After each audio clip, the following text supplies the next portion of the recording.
یہاں اتنے خاکے بن گئے اور تم کہتے ہو تہذیبوں کے ٹکراؤ. حضور تو آئے ہی تہذیبوں کے ٹکراؤ کے لیے ہیں.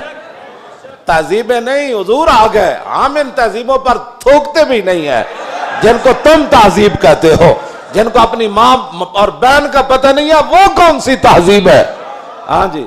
جن کو خنزیر اور بکری کے فرق کا پتہ نہیں ہے وہ کون سی تہذیب ہے؟ بزدلو، جو دین کی ترجمانی نہیں ہوتی تو پھر ایسے لوگوں کو میدان میں لاؤ جو دین کی ترجمانی کر سکے. دین کے لبادے بھی اوڑے ہوئے اور جناب بڑے بڑے جبے اور دستاریں بھی تم نے پہنی ہوئی ہیں اور حضور کی عزت پر بات نہیں کر سکتے تم. اور تمہاری یہ عزتیں کس کے لیے ہیں؟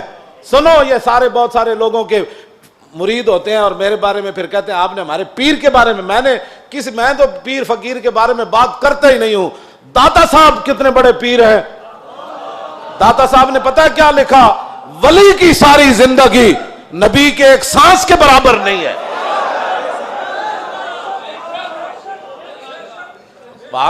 صرف نبی کے بعد امام الانبیاء کے تو خلق سے اولیاء. یہ داتا صاحب کشف المحجوب وچ لکھی گل ہن گل کرو تسی. جدوں حضور دی عزت دی گل آوے تے پھر کھڑا کوئی نہ ہوئے پھر وہ پیر ہے. تے پھر اپنی جاناں بچائے تے اپنے جناب ادارے بچائے تے اپنے خانقاہاں بچائے. رسول اللہ کی تو سانس کی بھی کروڑوں حصے کرو نا پھر بھی اس کی ساری زندگی اس کے برابر نہیں ہو سکتی. کروڑویں حصے کے بھی.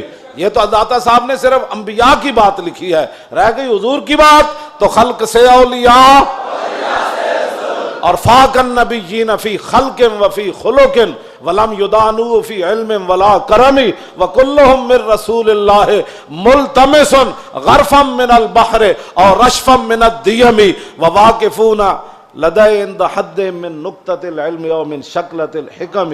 ایدہ تو میں ترجمہ نہیں کر سکتا انبیاء دی عظمت دی وجہ. امام بوصیری گل کتھے جا کے کی تھی کہ حضور دی شان کتھے جا کے ہے. فرمایا سارے انبیاء اور رسل حضور سے یہ عرض کرتے رہے کہ حضور اپنے کرم کا ایک چھینٹا ہمیں بھی عطا فرما. وَكُلُّهُم مِّن رَّسُولِ اللَّهِ مُلْتَمِسٌ غَرْفًا مِّنَ الْبَحْرِ اور رَشْفًا مِّنَ الدِّيَمِ. یا اپنے سمندر سے ہمیں ایک چلو عطا فرما دو. اے لفظ اے شیر ہوندا نا دائیں بائیں تے حضور نے تو سنیا سی بوسیری نو چادر دیتی. جے دے وچ کوئی گل ہوندی تے حضور نے فرمانا سی بوسیری اے شیر کٹ دے. تمہیں مقام رسول کا پتہ ہی نہیں ہے. باتیں لوگوں کو اگر مگر کی کرتے ہو. اگر مگر سے ناموس رسالت پر پیرا تھوڑا ہونا ہے. اگر مگر سے پیرا نہیں ہونا. پیرا رسول اللہ کی عزت کا ایسے ہی ہونا ہے جیسے صدیق اکبر نے پیرا دیا, جیسے فاروق اعظم نے پیرا دیا.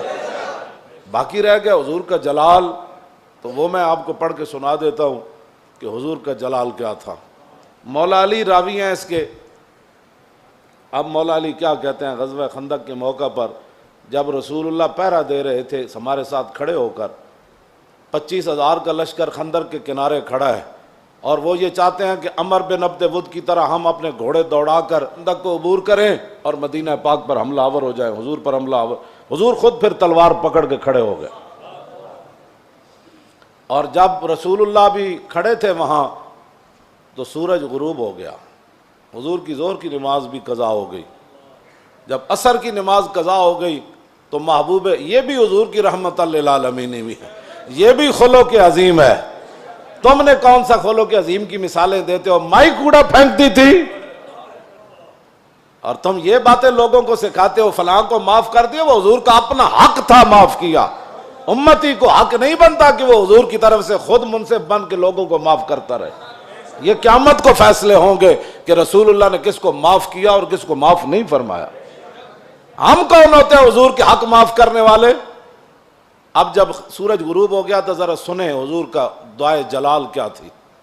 یہ میں اس لیے سامنے پڑھ رہا ہوں تاکہ لوگوں کو پتہ چلے کہ بھائی جو ہم باتیں کرتے ہیں نا وہ غیرت والی باتیں لوگوں کو ہضم کیوں نہیں ہوتی. وہ چاہتے ہیں کہ فرانس حضور کے خاکے بھی بنائے اور ہم مذمت کر کے فارغ ہو جائیں, اور ان کے اندر اتنی غیرت ہو کہ ان کے صدر کے خلاف بات ہو تو وہ اپنا سفیر واپس بلا لیں. عالم تسا کی حضور دا کلمہ پڑھیا او 55 ملک ہو یا 56 ملک ہو، ایدا ایک جواب دیو تسا رسول اللہ دا کی کلمہ پڑھیا؟ صرف انہیں اتنی گل کی تھی کہ صدر دا دماغ خراب ہے، یہ صدر دا دماغ خراب ہے۔ اردگان اے گل کی تھی، انہوں نے غیرت آئی، انہوں نے اپنا سفیر بلا لیا تے رسول اللہ تے گھر دے بھی انہوں نے خاکے بنائے۔ تساں کی غیرت کی تھی؟ اور جڑے غیرت دا سی سبق دیندے ہاں، تسی فرانس دے خلاف مسیطہ تے حملے کرنے ہو، علماء دے تسی جلوس بند کیتے، نہیں جی اجازت نہیں ہے، حالات نہیں ٹھیک۔ اور کیڑے حالات اسی بنائے؟ تساں بنائے حالات خراب، تساں یہود و نصارہ دی ایجنٹی کیتی، تساں چوڑی بار بھیجی، اور تساں چوڑی بار بھیجی، اور پھر تم نے اس پر فخر بھی کیا، تم نے اس پر فخر بھی کیا۔ ہمیں حضور کی غلامی پر بھی فخر ہے، اور ممتاز قادری کے عمل پر بھی فخر ہے، غازی ظہیر کے عمل پر بھی فخر ہے، اور غازی عبداللہ کے عمل پر بھی فخر ہے کہ اس نے گستاخ کو پکڑ کر ایسے گردن کاٹ دی، اس پر بھی ہمیں فخر ہے۔ اور فرانس کے اندر جو کچھ مسلمان اپنی بساط کے مطابق گستاخان کے خلاف کر رہے ہیں، ہمیں اس پر بھی فخر ہے، ہمیں اس پر بھی فخر ہے، ہمیں اس پر فخر ہے، ہم ان کے ساتھ ہیں۔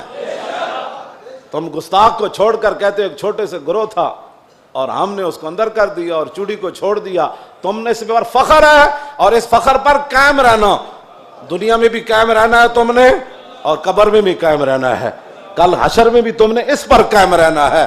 اور ہم دنیا میں بھی قائم کھڑے ہیں کہ ممتاز قادری کے ساتھ کھڑے ہیں، ہم تمام غازیان اسلام کے ساتھ کھڑے ہیں، ہاں جی، تمام محافظان ناموس رسالت کے ساتھ کھڑے ہیں، ہمیں اس پر فخر ہے، اور ہم کل قبر کے اندر بھی ہمیں اس پر فخر ہے، اور کل قیامت والے دن تو پھر بات ہی رسول اللہ کی ہے۔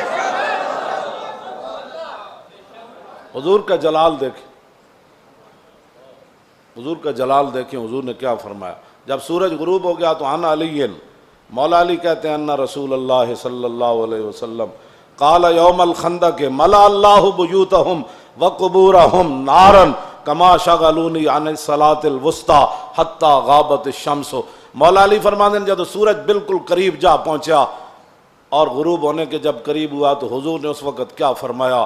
یا اللہ، انہوں نے ہمیں عصر کی نماز نہیں پڑھنے دی، اب ان کا کیا علاج ہے؟